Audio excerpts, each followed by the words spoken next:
Back on the second half of the Horse Talk Show, presented by Palm Chevrolet, your hometown Chevy experience. Thank you to Larson Farms, our broadcast sponsor, Idaho's finest alfalfa. Shout out for Pulse Center of Ocala.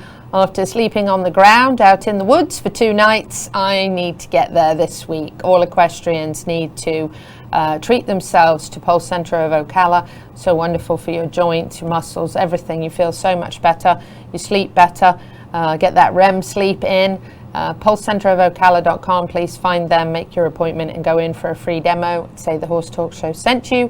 You will be glad you did. You might even be addicted. I definitely need my trip there this week. We are going to switch it over now to Jan and Yvonne from Horses Without Humans. We're going to talk a little bit about horse welfare and some of the things that they do, and then we're going to share some events that are coming up. And we're also going to talk a little bit about the latest rescue of 23 horses. Yvonne, lovely to have you back with us on the show. It's great to be here. Tell us a little bit about how you got started in Horses Without Humans. You're a horsewoman, a rider, very good one, dressage. Mm-hmm. What kind of inspired you to start this? The knowledge, actually, knowing that horses, equine welfare in the United States right now is not what we want it to be. And you know, as horsewomen, and we all live in our little bubble, we do our thing, and I really realized that when we're making a movie about equine theater horses, which I do a lot of equine theater, and some just facts came across my computer, and when I looked at them and I looked them up, it took me down a path that I wasn't aware of, and I realized that there's a lot of horses, good horses, that are needing help. And I thought, well, my life has been totally changed and benefited from horses, and if I don't step up, how could I ask anybody else to? And then it really, I won't say grown, I'll say snowballed from there. Snowballed, yeah. Here we are. Here we are, and this is actually a rescue that we got from it was a hardship situation for a man who owned this horse. And when we got him, he was really skin and bones, and kind of living. It was hard because I felt sorry for the horse, but you couldn't be sorry for the horse and not be sorry for the people as well. This is him now at our barn in Bell, but his feet were a mess. He's got to have glue-on shoes now because he couldn't walk. He's got a bit of a club foot, and his feet were chipped up. He was in a place where it's amazing that he didn't get himself cut up, shredded up, on the grounds. It was just basically he lived in a junkyard, and he was eating whatever the heck, and he was so happy to see us when we brought him food. And his name is Leroy. He's a thoroughbred horse, and he's a kind, sweet soul, and he's about twice the horse that he was when we got him there in this picture, and he still needs a little bit more weight on him, and he's just a funny little clown of a horse, but very, very friendly. And I think when his feet are good, he'll be a nice riding horse as well, and he's available for adoption or sponsorship at the farm. It must be very rewarding to see these animals turn around and come back from terrible situations. I don't want to be critical because this year especially has been really hard on a lot of people, but I'm sure in many cases the people don't want to be in that situation. I'm sure you see the bad ones. Heart-wrenching surrenders, actually, right? On our Facebook post, we had a gentleman that had to bring in 2 horses, and he did it right. I mean, he was worried about his horses, but he brought their food, he brought everything, and tack, everything that they needed. And this is one horse here. This horse came from a Mississippi kill pen, this mare, and she'd lost her foal. She's young herself, 3 or 4, and the smiling lady holding on to her there is just recently sponsoring this mare with the thought to adopt her. Our sponsorship program is just fabulous because you can kind of prospect on a horse, and if it works out, a part of the sponsorship fee goes towards the adoption fee. So you can say, okay, well, I've sponsored this horse a little bit. And here's Rain that we all remember from the Boneyard last year. And there should be a picture that you're going to see in a minute of her at 1 year. This is Eddie.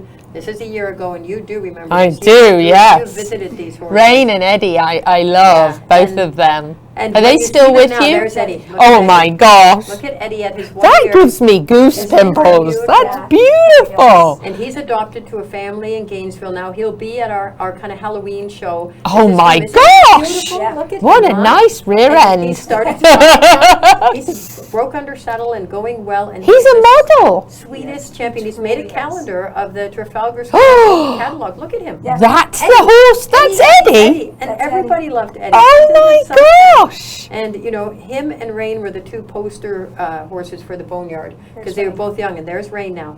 You know, and this is her at a year. And we had a lovely lady, Stephanie Lynn Photography, that came and took these photos just as a benefit to our rescue and got these kind of glamour shots of our Boneyard horses at a year anniversary. And it's just amazing. Look at them now. And Rain is... So if you're listening on the radio, folks, you can go to the Horse Talk Show on Facebook, roll back to Wednesday evening, and you can actually see these horses that Yvonne is talking about. So yeah, it was a really heart-wrenching group. What a beauty she is. She is. Yeah. She's kind of funny and sweet. What breed is she? Oh, well, good heavens. This was from a Mississippi kill pen, and they said they were Gypsy Vanner crosses, but they didn't have I was going to say, looks like a cross with some Gypsy, And we got 13 in at one time. This is them when they came from the kill pen, and I don't really normally advocate getting horses from a kill pen because of so many reasons that we can't get into on this show right now, but I was compelled because these horses were feral, meaning not halter broke,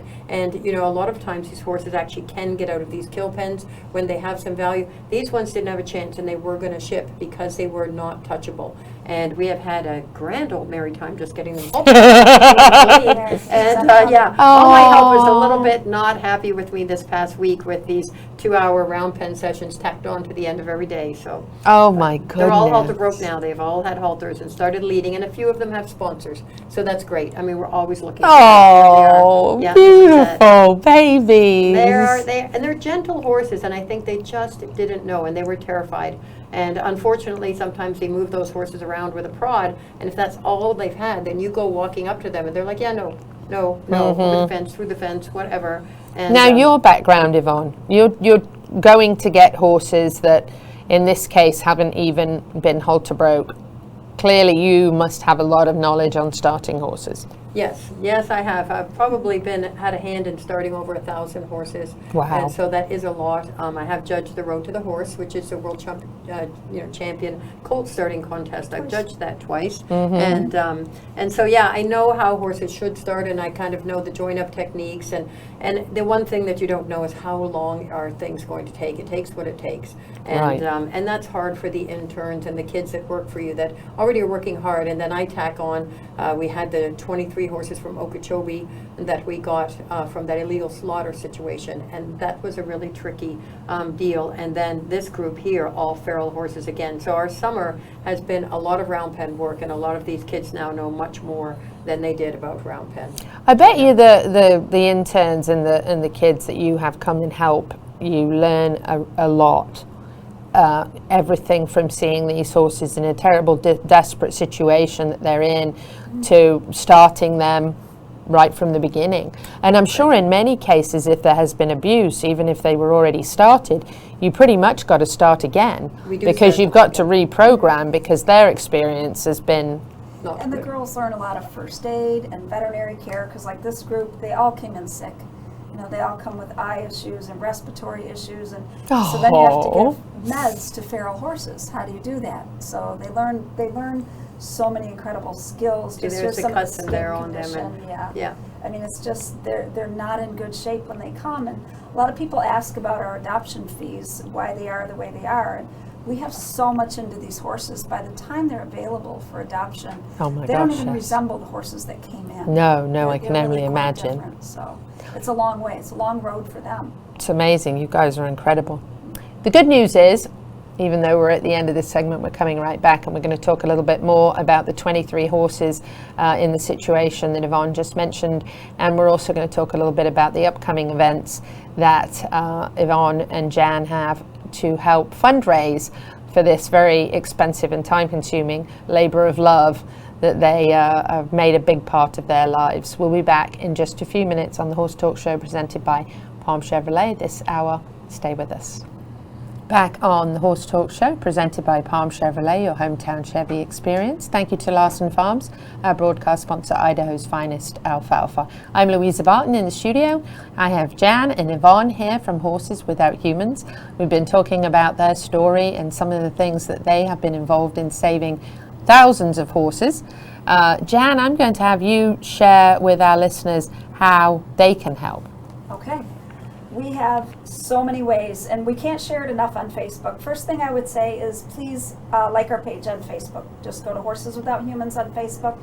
We go through lists many times, but we don't want to be too redundant. So ways that people can help are, they can sponsor a horse. You can pay for horses' monthly costs, and that will then free up our funds to be able to help another horse.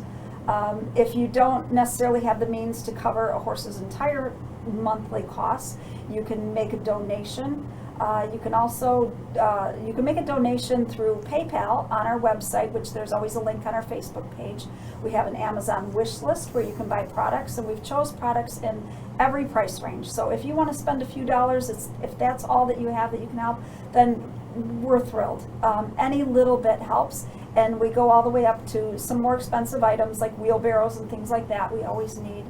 In addition to that, if you feel strongly about perhaps contributing to vet bills, Spring Hill Equine, they have allowed us to share their information on Facebook also, and you can contribute right with the vet, and then they'll hold it on account for when we have a need, and they'll apply it to that. Our feed supplier, Fort White Feed, also will do the same thing. We've got their information on Facebook.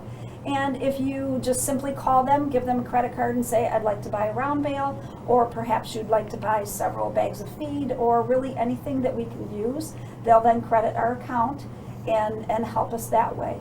In addition to sponsoring an individual horse, if you felt really strongly about one horse, you could sponsor that individual horse. We also have in-house foster programs for people who are local, where you can foster the horse and you can help with some of the costs, and you can then play a really active role in that horse's life and come daily, clean stalls, do all kinds of things, whatever you want to do, groom, bathe, anything like that. And then of course adoption, which is our passion, and it's how we can help as many horses as possible, because every horse that gets adopted out, in essence, enables us to save two. You're saving the one that you've adopted, and you've just then freed up space and finances for us to then bring another one in. How wonderful. Tell us about the 23, the Okeechobee story. That was something because these horses were part of an illegal slaughter situation that was down in Okeechobee with this Manuel Cotto Martinez, who has many times been arrested for this. And he just would skip and go out and start again somewhere else. And he was caught literally red-handed selling fresh horse meat to an FBI agent. And that was the time before. This time, some trail riders saw these buzzards around this field all the time, and they rode in and they saw, carcasses of horses and a nearly dead horse, and it was horrible. So they rode, got animal control out there. Animal control seized 23 horses. Unfortunately, the group of horses there were also feral. And it was COVID, and they didn't have any one organization that was in any way able to take this many feral horses in.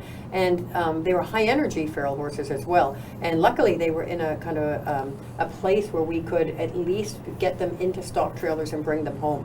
So the young stock went out to a friend of mine's farm, and she's turning into a foster fail, I will have to say. She's probably going to adopt the young ones that she has. I love foster fails. I love that too. And, there were some that were in foals, so we've had 2 foals from that group already. They're at the farm. They'll be there for our holiday weekend at Halloween. The 2 babies are now weaned from those mothers, and the mothers are going to head into training. And our hard part too is that we can't train everything. We have, I think, 60. We did a count, and we have 60 rescues there. And I keep saying, oh, we should have 35. 35 is a number. 35 is a number we can do. And then there's surrenders. And then there's something like this, where you have to take in a large group at once. And what are you going to say? No, I'm only going to take 4. I don't have room. I'm really bad at saying no for horses. So we always find a way. But yeah, we could use, help and boots on the ground, volunteers, anything that somebody would want to do to come out. And this Saturday would be a great time to visit the farm. Oh, yes. And tell us about this Saturday.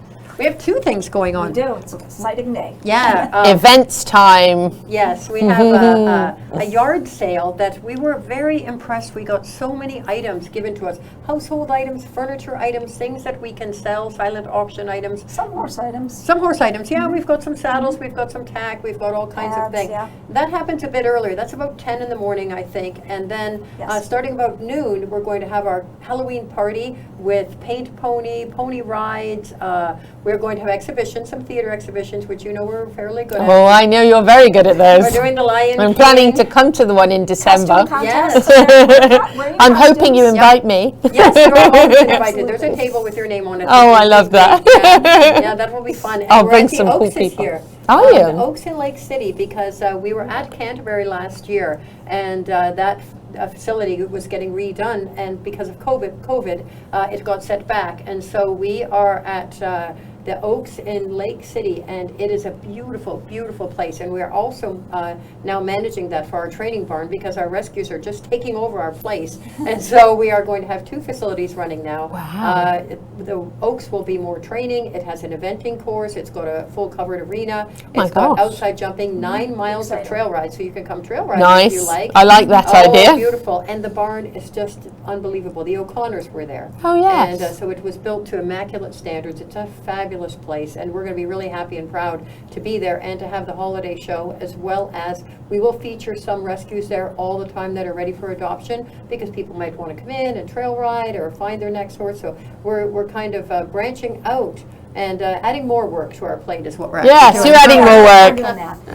Yes, but this weekend should be a really fun go, and kids in costume contest, agility contest for the kids to run and take a hand fun. in being a working student. You know, how quick can they do a little chore list, and just things with the horses and exhibitions, and a fun day out and plenty of space so we can all keep our distance. How wonderful. So We have Well, Halloween candy, we have a lunch counter, we have all kinds of fun stuff. I know, I said about Horseween this week, I said, how much better can you do than being outdoors at a masked event? We'll be there as well. So, That's right. Yeah, we'll be there tomorrow. for I know, that. It's gonna I'm be fun. real excited because last year you were. And actually, She's the it's not going to be me on Poppy this year. My daughter, that was a guardian angel, Hootie, with her guardian angel horse will be there. And How she's beautiful. much prettier than I am in a costume. And so I think that's worth having her there. And we're going Oh, to bring one lovely. of our little rescues as a lion. He'll be a little bitty lion. Yes! So that will be fun. You've just solved my problem. Oh. I was trying to figure out how I could be organising this event and going home to get my Mini and get him in his lion costume, and because we need a lion for the Oz theme that we were kind of doing. So if you've got one coming that's in a lion costume, You have I an don't- Oz theme? Yeah, we were thinking, well, you see, Paulette was going to bring Oz, her gypsy Vanna, whose name is Oz, in as Oz, but she can't come, so we don't have Oz. But Claudia is bringing her horse as a witch, and I've got a scarecrow costume, and I lent my Dorothy costume to Dawn. So now we just need a dog, a small dog, to be Toto, and we need a Tin Man. We have a dog. We have a dog. We've got a little dark dog that. Okay, so we're so there's working. Toto. And so we have it. do So we have just a need to Dorothy? wrap yes, we have a Dorothy, and so we need a Tin Man and a lion. And I was going to bring my Mini and put this dog lion costume on him, but if you've got the We lion, got the We've lion. got the also. lion. I don't need to go home and get my Mini. Yeah, And now we just great. need a Tin Man. We may be able to do that too. Oh, do we really want to? Oh, that costume. Oh my gosh. No, I'm Please sorry. do a Tin Man. No, it's awful. Jan, if you have a Tin Man costume, I insist. No, Maybe myself. no, did we? I think we might have even thrown it out Oh, though. I- It was really. Yeah, we did the National Western Stock Show. We did in Denver. We were And in I was the Denver Tin with Man. it. I was the Tin Man, and it was horrifying. I- The costume. So I really want to see that. There is We are a at the end of the segment, That absolutely would give everybody a flew good laugh. by. But listen, please help Horses Without Humans. I've been out to the farm in Bell. It's incredible. Their operation is amazing. Their work, tear-jerking, but incredible. A true labor of love. So if you can volunteer, donate, help with vet bills, feed, anything you can help with, they love it. Horseswithouthumans.org, truly a wonderful organization that needs our support. We love it when we can see people really helping horses. Thank you both. thank you. Thank They're going to you. stay with us at the end of the show. We're coming right back with the Gypsy Gold segment number 3, so stay with us.